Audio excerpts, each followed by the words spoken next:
I believe this will be probably one of the few times that a speaker back faces you and speaks. But yes, the topic for my speech today is be different. When I went up, I walked differently. Because since every single person walked down the same old way and faced you all right away, I guess there's merits in being different. Why? Why should we be different? How many of you are iPhones user? Can you raise your hands? Okay, hold on. How many of you are Samsung user? Raise up your hand. See? How come everyone is using Samsung or iPhone? Is it because everyone is using it? Be different. I'm using LG. That's the point. Previously, when people were crazy about Hello Kitty, I asked them, why are you queuing up all the way to McDonald's to buy a stupid Hello Kitty? The response I got is, are you crazy? Everyone is doing that. and after the Hello Kitty comes the Minion. Why are you doing that? Oh, because everyone thinks it's cute. So everyone went and chased after the same thing. But haven't you realized that following the crowd, you're just one of the crowd? Be different. So if people chase Hello Kitty, you chase anime. or perhaps some other stuff. Be different because that will make you stand out. There was once I attended a speech workshop, and they had something like ice-breaking session. So they asked all of us to think of an animal to describe themselves. So everyone talked, and then everyone started introducing themselves. Hi, I'm blah blah blah. If I would use an animal to recommend me, I would use a tiger, because tiger is fast, fierce, and it eats meat. I like meat. Something like that. So there came all the animals. Tiger, lion. Lion because I want to be king of the jungle. Tiger because fierce, ferocious. Eagles because I want to fly in the sky. And you hear all about all the ferocious animals. So there I was, sitting down. So when it's my turn, I stood up. Guess which animal I chose? No, I chose a sloth. And then everyone was like, what? We have tiger, lions, a few lions, a few eagles there, and you are sloth? And then I explained myself. I believe a sloth is like me because I do things at my own pace, but I still get things done. I don't need to be like a tiger, like an eagle, competing for the same food, and if there's a few lions, they won't remember which lion you are. So once they see me, you're the sloth. so there I was. It wasn't some great animal, but that caught attention. Being different made me stand up. It let people realize who I am. Why be different? Because sometimes you just gotta admit that you're not.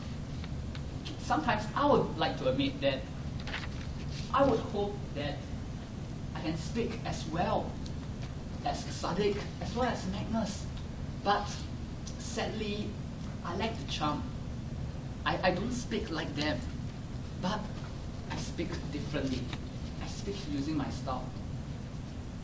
Because being different, because you'll never be able to be the best.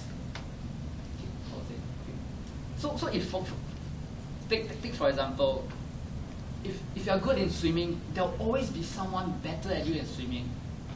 So you either lift your level up, but after you lift your level up, there'll again be someone better than you.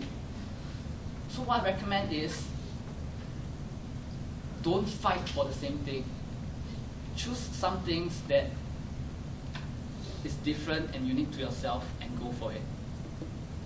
So there's this story, history story that I'd like to share.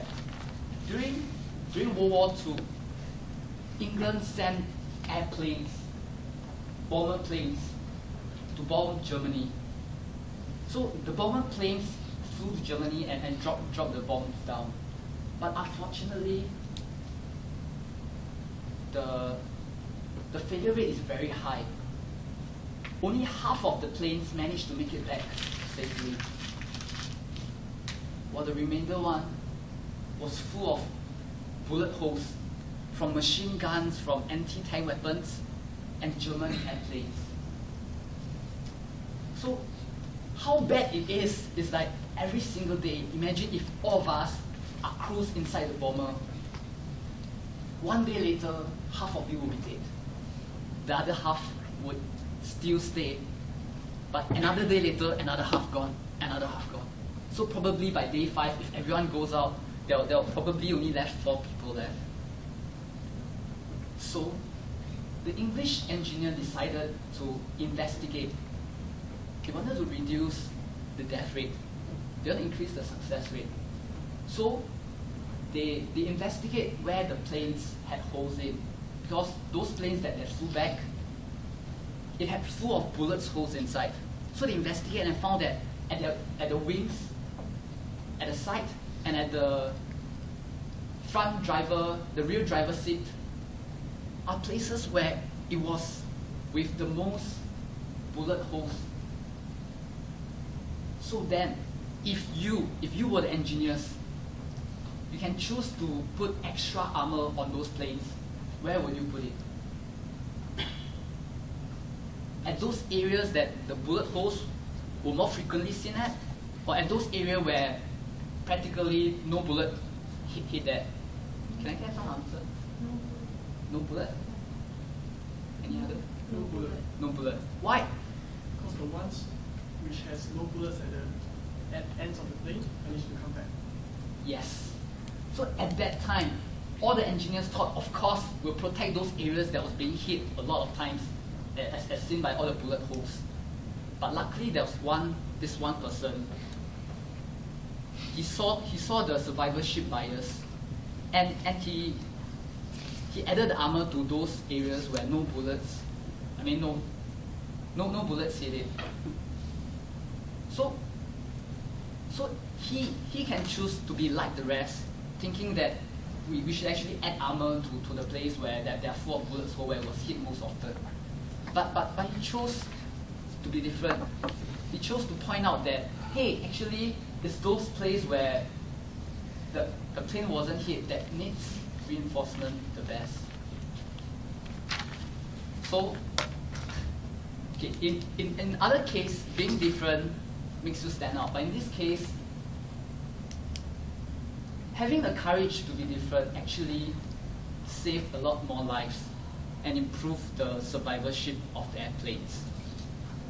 Okay, so enough with airplanes. Okay, next, okay, so the last thing I want to talk about is of being different is that actually you can apply it in Toastmasters speech. I was inspired by, last year during a table topic contest, I was inspired by this contestant. The table topic question was, if you want to succeed, your desire for success must be greater than your fear of failure. And all the contestants went up and delivered their speech. It makes sense, correct? If you want to succeed, your desire for success must be stronger than your fear of failure. But then there was this contestant who stood up and said, I disagree with this statement. I feel that sometimes it's the fear of failure that pushes us more. He then went on to elaborate that in Singapore systems, people actually study because, is it because they want to get all A's, or is it they don't want to fail or they don't want to retain? So actually more people studied because they didn't want to fail, they didn't want to retain. So then actually they were driven by the fear of failure rather than the success. So although he didn't spoke as well as the other contestant, but that truly stood out. Because he was the only contestant who pointed that out, and it makes a lot of sense to me. Okay, so to wrap up, there was this table topic where you chosen that if you love something, let it go. If it comes back to you, it's yours forever. If it doesn't, then it was never yours. So actually, to do something different, I'll change the something. Something can be anything, to money. If you love money, let it go. If it is yours, it will come back. If it doesn't, then it was never yours. Thank you.